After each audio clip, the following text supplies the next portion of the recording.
नमस्ते बच्चों।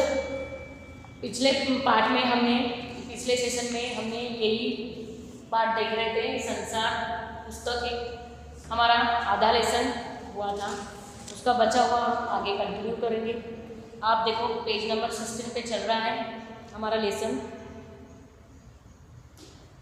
अब पेज ओपन करो, लेसन सेकेंड, पेज 16।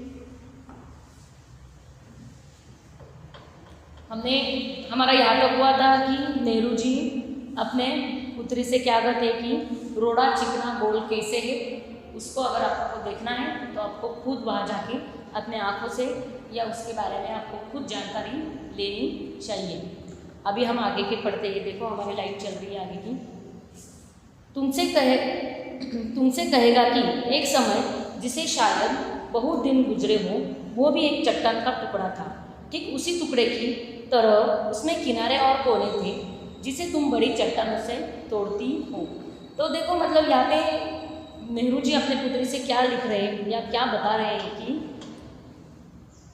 अगर तुमको ऐसा लग रहा होगा कि उस समय कि अगर हम चट्टानों से एक टुकड़ा निकाल रहे हैं पत्थरों का, तो वो तो बहुत खुरदरा रहता है, उसको टोकदार रहता है और वो ऐसा इतना चिकना चमकीला नहीं रहता है। तो ऐसा क्यों वहाँ तक अभी वो हमारे यहाँ तक आने तक वो ऐसा क्यों चिकना दिख रहा है? या नदी के किनारे जब वो आता है तो वो चमकीला होके आता है या वो चमकने लगता है? तो ऐसा क्यों हो रहा है या ऐसा वो पत्थर क्यों और कैसे बना है, ये अगर आपको देखना है तो आप खुद वो देखना चाहिए। तो देखो, तो वो पंडित जी क्या कहते अपने बेटी से कि इसके बारे में आपको पढ़ाई करनी है, तो खूब आपको पहाड़ों के पास जाना है, चट्टानों से उसका एक पत्थर का टुकड़ा निकाल के देना है। शायद वो किसी पहाड़ के दामन में पड़ा रहा, वो पानी आया और उसे बहाकर छोटी घाटी तक ले आया।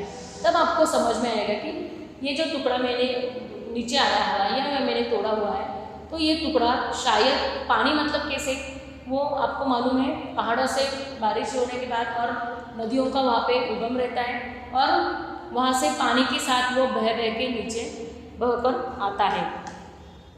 तो शायद देखो वो किसी पहाड़ के दामन में पड़ा रहा है। दामन में मतलब पहाड़ के वो नीचे वो पहाड़ के पास पड़ा होगा और पानी के साथ, पानी आया है बारिश होने के बाद, पानी के साथ वो बहकर छोटी घाटी तक ले गया।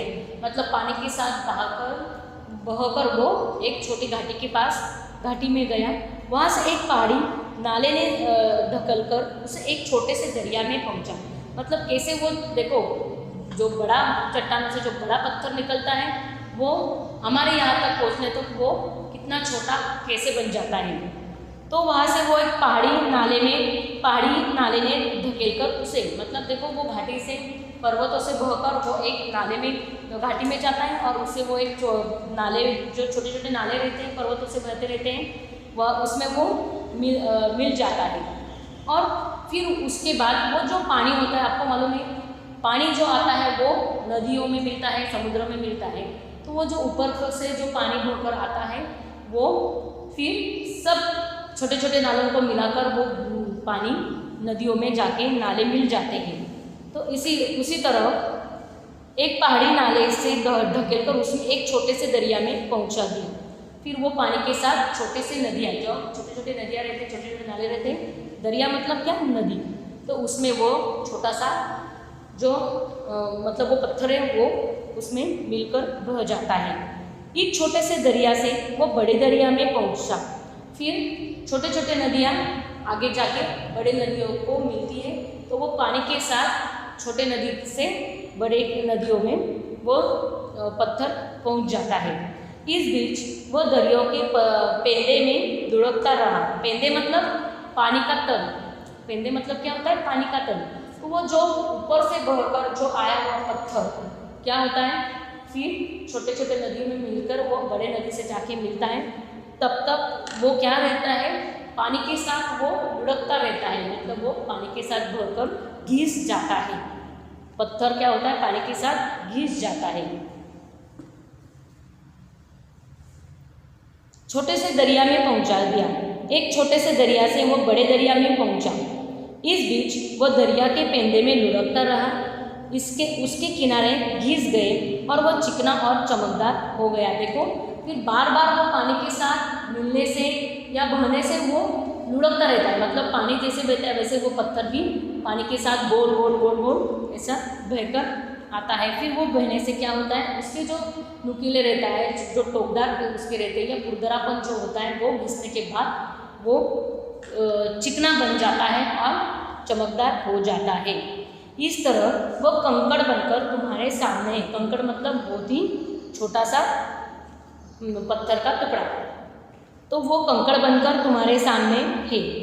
किसी वजह से दरिया उसे छोड़ गया और तुम उसे पा गए। मतलब देखो क्या होता है, ऊपर से वो पानी के साथ बहकर आता है और पानी के साथ बहने के बाद जो पानी कभी कभी वो क्या होते हैं, वो पत्थर पानी के साथ आगे नहीं बढ़ते, उसी किनारे में वैसे वो रह जाते हैं। तो वो फिर वो किनारे पे रहने की वजह से वो हमें कभी कभी देखो आप देखे होंगे, आपने भी कहीं देखा होगा कि नदी किनारे अगर हम गए तो हमें पत्थर या वो छोटे छोटे कंकड़ दिखते हैं और वो चमकते हुए दिखते हैं। वैसे कि वैसे वो कभी कभी नदी किनारे हमें मिलते हैं या हम पाते हैं। जो कई बड़े होते हैं वो बहकर आगे बढ़ जाते हैं, जो रहते हैं वो मिट्टी का जो रहता है उसमें वो गाल में या उसमें वो फंसे रहते, तो वो उसी वैसे ही वो नदी किनारे पड़े रहते हैं। किसी वजह से दरिया उसे छोड़ गया और तुम उसे पा गए। अगर दरिया उसे और आगे ले जाता तो वो छोटा होते होते अंत में बालू का एक जर्रा हो जाता। मतलब देखो जो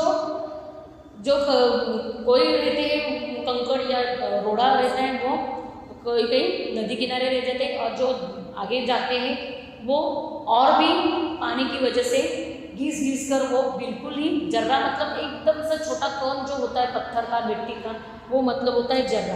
तो वो बालू का जो कण जो होता है, जो हमें बालू मिलती है वो वही चट्टानों से आई हुई रहती है और वो हमें नदी में मिलती है, नदी के तल में रहती है या नदी किनारे हमें मिलती है। उसमें जो छोटे छोटे कंकड़ रहते हैं या छोटे छोटे बालू के जो कण हैं वो उसी चट्टान से बने कर आए हुए होते हैं। तो किसी वजह से दरिया उसे छोड़ गया और तुम उसे पा गई। अगर दरिया उसे और आगे ले जाता तो वो छोटा होते होते अंत में बालू का एक जर्रा हो जाता और समुद्र के किनारे अब अपने भाइयों से जा मिलता। मतलब देखो अपने भाइयों से जा मिलता ऐसे क्यों लिखा है, क्योंकि देखो ये नदी आखिर में सागर से ही मिलती है।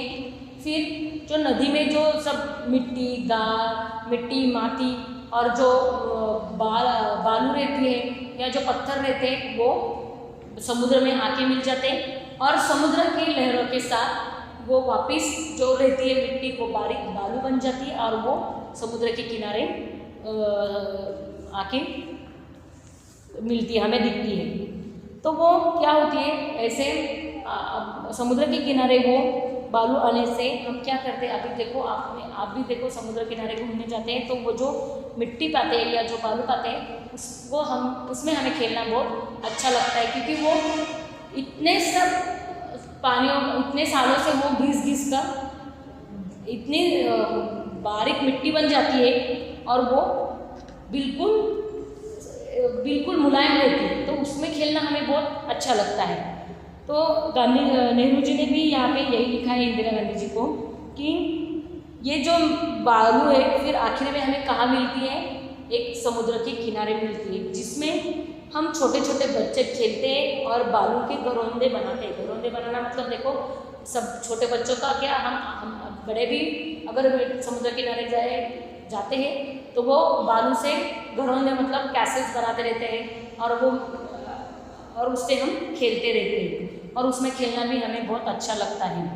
तो इस प्रकार वो जो समुद्र किनारे जो मिट्टी या बालू हमें मिलती है वो ऐसे पानी के साथ आकर नदियों से आकर आखिर में समुद्र में मिलती है और समुद्र की लहरों के साथ वो समुद्र किनारे हमें बालू मिलती है। अगर एक छोटा सा रोड़ा तुम्हें इतनी बातें बता सकता है तो पहाड़ों और दूसरी चीज़ों से जो हमारे चारों तरफ है हमें और कितनी बातें मालूम हो सकती है। तो देखो फिर मतलब ये चीज़ें जानने के लिए है, इतने प्रोसेस होने के बाद ये चीज़ हमें मिलती है, मतलब बालू मतलब हमें डायरेक्ट नहीं मिलती है। तो इतनी प्रोसेस सालों की, वो वर्षों वर्षों से आए हुई ये प्रक्रिया है और प्राकृतिक प्रक्रिया है, और उसके बाद हमें ये बालू मिलती है। तो इसको जो इतना टाइम लगता है, उसकी पढ़ाई अगर हमें करनी है तो हमें इसी तरह प्राकृतिकों से हमें जानकारी लेनी चाहिए, पर्यावरण से हमें जानकारी लेनी चाहिए, और वो चीज़ें हमें खुद सीखनी चाहिए। तभी हमें ज़्यादा जानकारी और अच्छे से ज्ञान उसका हमें मिल सकता है और मिलेगा। तो हमारे चारों तरफ जो चीज़ें हैं उसको इसी हिसाब से हमें क्या करना चाहिए, पढ़ाई करनी चाहिए, या उसकी चीज़ों की जानकारी मालूमात लेने के लिए हमें कोशिश करनी चाहिए। तो नेहरू जी ने गांधी जी को, इंदिरा गांधी जी को यही कहा है कि आपको अगर ज्ञान लेना है, आपको अगर खुद चीज़ों का ज्ञान लेना है, उनकी जानकारी मालूम करनी है, तो हमें वो खुद चीज़ों के पास जाके उसका निवारण करना चाहिए, या उसको सॉल्यूशन हमें ढूंढना है। इसी प्रकार हमें संसार हमारी पुस्तक की तरह हमें मदद करेगी और उससे हमें जानकारी मिलेगी। तो हमें ये लेसन से यही सीख मिलती है कि संसार ये एक पुस्तक है और पुस्तक के समान है, मतलब जैसे पुस्तक से ज्ञान मिलता है उसी प्रकार हमें संसार से ज्ञान मिलता है। देखो बच्चों, आपको मालूम है अगर ये पेड़ पौधे, उससे हमें क्या ज्ञान मिलता है कि वो एक तो वो हमें अच्छी चीज़ें तो देता है, मतलब वो खुद खड़ा रहता है इतने सालों से, अपने जड़ों भक्कम से वो ऐसा खड़े रहता है, और हमें वो खुद के लिए नहीं खड़ा रहता है, वो हमेशा दूसरों को ही मदद करता है, मतलब उससे हमें ही फायदा होता है, हमें ही उसके लाभ होते हैं। तो ये चीज़ें हमें भी सीखनी चाहिए कि हम क्या, पेड़ों से हमें क्या ज्ञान मिलेगा, कि हमें जीना है या हमें संसार में रहना है तो वो दूसरों के लिए जीना है, दूसरों के लिए हमें काम आना है। इसी प्रकार नेहरू जी ने कहा है कि संसार एक पुस्तक है, मतलब कि इसी प्रकार हमें संसार से ज्ञान मिलता है और हमें उपस्थित वस्तुओं से कुछ ना कुछ सीख मिलती है। मतलब जितने भी हमारे संसार में प्राकृतिक चीज़ें हैं उससे हमें दूसरों के ही जीना सिखाते हैं। मतलब पानी, नदी भी देखो कभी खुद के लिए वो नहीं देती है, वो खुद अपना पानी खुद नहीं पीती, हमेशा वो किसानों को, हम लोगों को, प्राणी पशुओं को पानी देती है, मतलब वो दूसरों को जीवन देती है। तो हमें भी वही करना चाहिए, हमारा जीवन है वो हमेशा हमें दूसरों के लिए ही देना चाहिए। तो इस प्रकार हमें यही सीखना है ये किताबों लेसन से, कि हमें प्राकृतिक वस्तु से जो कुछ ज्ञान है उससे हमें सीख मिलती है, उससे कुछ ना कुछ तो हमें खुद को सीखना चाहिए और अच्छी चीज़ें हमें सीखनी चाहिए। तो ये जो लेसन था, आपने देखो बच्चों, संसार को पुस्तक क्यों कहा गया है, ये मतलब आपको समझ में आया होगा ये लेसन पढ़ने के बाद, कि इसी प्रकार हमें संसार की प्राकृतिक चीज़ों से ज्ञान अध्ययन होता है करके वो संसार को एक पुस्तक कहा गया है। और उसे कैसे पढ़ा जा सकता है, मतलब देखो हम जैसे हमारे किताब में पन्ने रहते, पृष्ठ रहते, वैसे संसार की पृष्ठ या पन्ने नहीं रहते। हमें अगर देखो कौन से ही देश की जानकारी लेनी है, उसके इतिहास के बारे में जानकारी लेनी है, तो हमें वो देश में जाके उसकी जो ये रहते हैं, किले रहते हैं, वो किले में अगर किलों की जानकारी ली तो हमें समझ में आता है कि ये कितने साल पुराने होंगे। उसमें जो मूर्तियाँ रहती है तो उससे हमें भी पता चलता है कि ये कितनों साल पुराने हैं, तब से हमें उनकी जानकारी मिलती है। इस प्रकार हमें पुस्तक, ये मतलब संसार की पुस्तकें हमें पढ़नी चाहिए। ऐसा ये लेसन नेहरू जी ने एक पत्र के द्वारा अपने बेटी से लिखा है, और वो अपने बेटे को हमेशा कुछ ना कुछ बताने की कोशिश करते हैं, और उसे वो ज़्यादा ज्ञान, हमारा जो ज्ञान बढ़ाना है वो हमें प्राकृतिक चीज़ों से हमारा ज्ञान बढ़ाना चाहिए। तो बच्चों, अभी हमारा लेसन पढ़ के हुआ है, अभी हम शब्दार्थ देखेंगे। मैं बोर्ड पे भी शब्दार्थ लिखूँ, आपकी किताबों में तो लिखना ही है शब्दार्थ।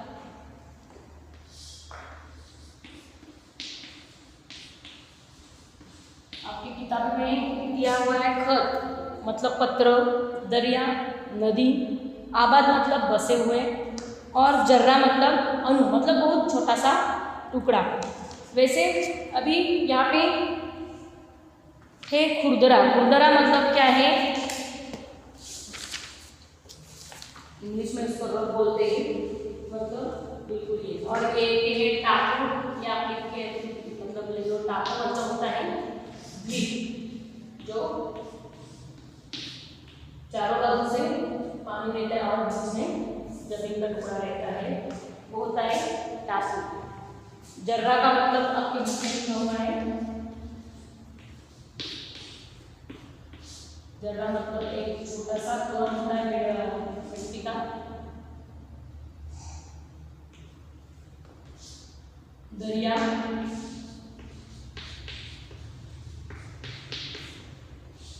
मतलब नदी। घरों में मतलब होते हैं कैसे इंग्लिश में, तो उसमें ज़्यादा कुछ नहीं है।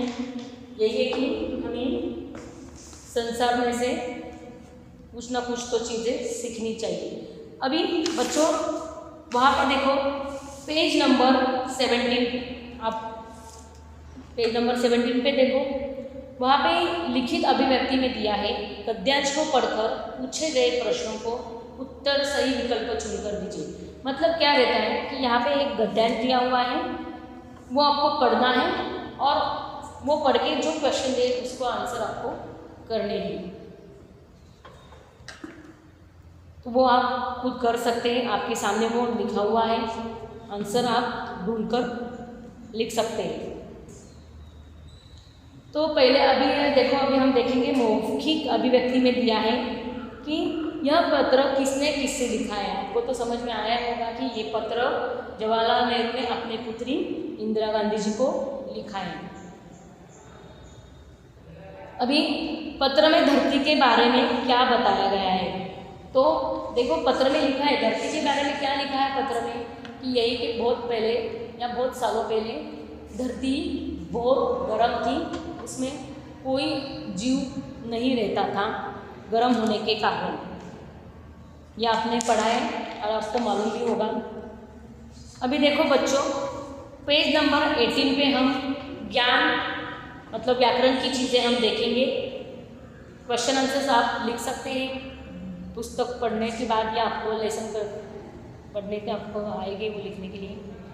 तो उसमें दिया हुआ है, देखो बच्चों, स्रोत के आधार पर शब्दों के 5 भागों में बांटा गया है। मतलब देखो ये जो है तत्सम, तद्भव, देशज, विदेश, संकर, ये हम तो ग्रामर में देखेंगे आगे जाके, लेकिन अभी यहाँ पे दिया है करके हम उसका सॉल्यूशन करेंगे। तत्सम शब्द क्या होते हैं, मैं आपको शॉर्ट में बताती हूँ। तत्सम शब्द होते हैं संस्कृत शब्द, मतलब संस्कृत शब्द जो होते हैं वो वैसे के वैसे हिंदी में संस्कृत शब्द को यूज करते हैं। तद्भव शब्द क्या होते हैं, जो संस्कृत से आए हुए हिंदी में उसका अनुवाद किया गया है और उसका हिंदी में भाषांतर करके हिंदी में इस्तेमाल किया हुआ शब्द।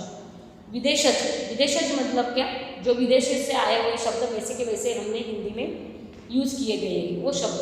तो आपकी किताब में वहाँ पे एक्सरसाइज दिए हैं और उसमें ऑप्शंस भी दिए हैं। देखो अस्थि, खत, पानी, शोक, पृष्ठ, पत्थर, पहाड़, चीज़ें, भाई, कथा, आनंद, जुबान, ये ऑप्शन दिए हैं और आपको ये शब्द उसके हिसाब से लिखना है। मतलब कौन सा शब्द तत्सम है, कौन सा शब्द तद्भव है और कौन सा शब्द विदेशी है, तो वो मैं आपको बताती हूँ।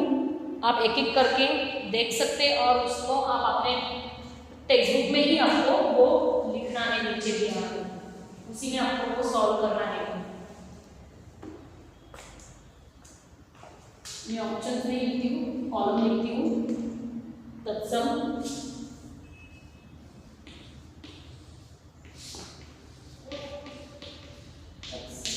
फिर तद्भव और विदेशी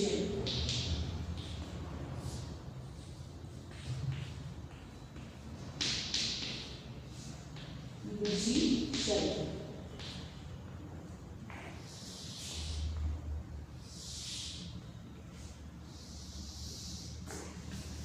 ऐसे सेकेंड कॉलम है। तो उसमें देखो तत्सम शब्द में कौन से शब्द आते हैं मैं आपको बताती हूँ। पृष्ठ, पृष्ठ मतलब उसका हिंदी अर्थ है पन्ना। पृष्ठ जो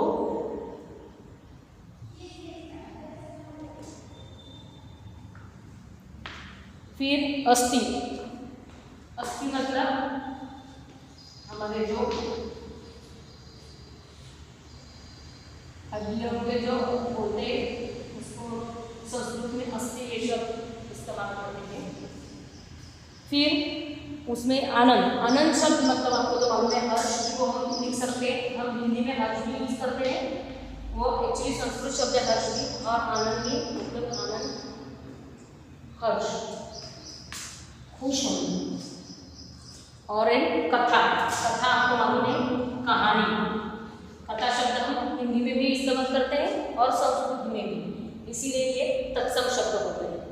अभी तद्भव शब्द, तद्भव मतलब मैंने आपको बोला था कि हिंदी में संस्कृत से जो हिंदी का अनुवाद या भाषांतर किया हुआ शब्द इस्तेमाल करते हैं हम। पत्थर,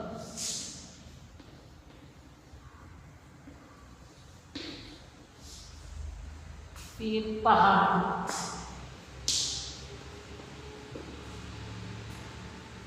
पानी, आपको तो मालूम है, भाई,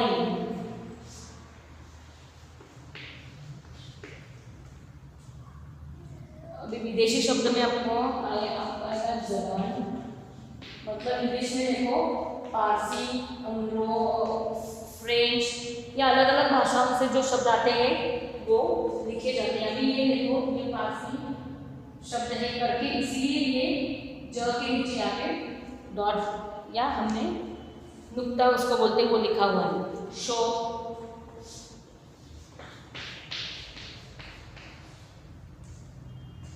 चीजें,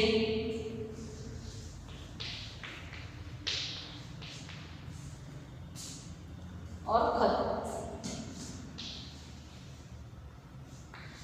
देखो आप लिख के ले लीजिए, आपके टेक्स्ट बुक में ही आप लिख सकते हैं। तो आगे का एक क्वेश्चन है, दिए गए शब्दों में पर्यायवाची शब्दों का आपको पर्यायवाची शब्द बनाने हैं, मतलब ढूंढने हैं, लिखने हैं और उससे वाक्य तैयार करना है। तो ये आपको आपने पहले भी बहुत मतलब सही आसान सी है वो पर्यायवाची शब्द, आपने वो पहले पढ़े होंगे, फिर भी मैं आपको बताती हूँ। पर्वत मतलब पहाड़, समुद्र सागर, जंगल वन, धरती धरा। तो अभी ये आपने समानार्थी शब्द या पर्यायवाची शब्द लिखे, तो उससे आपको एक वाक्य बनाना है, वो आप कर सकते हैं खुद। आगे ये देखो छपे शब्दों में से वचन बदलकर वाक्य दोबारा लिखिए। तो देखो यहाँ पे एक वचन या अनेक वचन में दिया है, तो उसको आपको चेंज करना है, उसका वचन बदलना है और वो लिखना है। किताब मेज पर रखी है, ऐसा सेंटेंस लिखा हुआ है।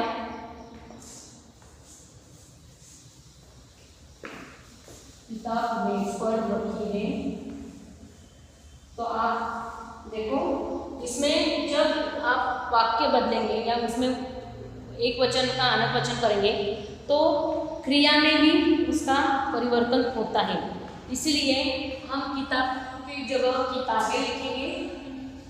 किताबें पूरा सेंटेंस मैंने लिख ली हूँ, खाली चेंजेस क्या है वो भी बता रही हूँ आपको। तो किताब का किताबें आएंगे, मेज पर रखी है। देखो आपकी पुस्तक में है के ऊपर डॉट नहीं है, लेकिन इधर है के ऊपर ऐसा डॉट आएगा, मतलब ये अनेक वचन है करके है के ऊपर बिंदु आएगा। तो आपका शब्द कैसे मतलब सेंटेंस कैसे होगा, किताबें मेज पर रखी है, इस हिसाब से आपका सेंटेंस आएगा।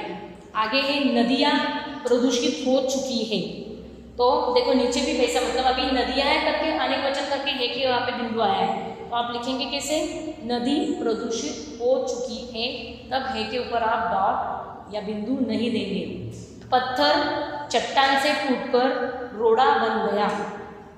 पत्थर चट्टान से टूटकर रोड़ा बन गया, उसका आंसर आएगा पत्थर चट्टानों से टूटकर रोड़ा रोड़े बन गए। गया गया ऐसा आपकी बुक में लिखा हुआ है, तो रोड़े बन गए तो आप कैसे लिखेंगे, ऐसे यहाँ के जगह ये आएगा, ये अनेक वचन में इसका परिवर्तन हो गया है। कुर्सी और गद्दा कमरे में रखवा दो। कुर्सियाँ, अभी यहाँ पे देखो कुर्सी एक वचन है तो उसमें बड़ी मात्रा है, ध्यान देना, ये चीज बहुत इम्पोर्टेंट है। जब एक वचन में कुर्सी रहती है, एक वचन में अगर बड़ी मात्रा है तो हमेशा अनेक वचन में बड़ी मात्रा छोटी में बदलती है और छोटी मात्रा लिखी जाती है। कुर्सियाँ अनेक वचन लिखते टाइम हम बहुत छोटी मात्रा देंगे। फिर आपका सेंटेंस होगा कुर्सियाँ और गद्दे कमरे में रखवा दो। इस प्रकार से आपको ये लिखना है सेंटेंस, आप वही उसी टेक्स्ट बुक में आप करेंगे। और आगे का है बहुत इजी है, संज्ञा आप तो बहुत पहले से पढ़ते ही आ रहे हैं, संज्ञा संज्ञा के भेद, तो आपको वो ढूंढना है पाठ में और वो उसी हिसाब से संज्ञा के भेद आपको लिखने हैं। तो बच्चों, और जो क्वेश्चन आंसर्स है आपको होमवर्क की तरीके पर क्वेश्चन आंसर्स करने हैं, ये भी करना है। विशेषण पाठ में से ये जो चीज़ें यहाँ पे संज्ञा लिखी है उसके विशेषण है वो वहाँ पे दिए हुए हैं आपके पाठ में, तो वो विशेषण ढूंढ को आपको लिखने, मतलब आपका होमवर्क है संज्ञा, विशेषण ढूंढना और क्वेश्चन आंसर्स। ओके, आगे के लिए हम देखेंगे दूसरा लेसन।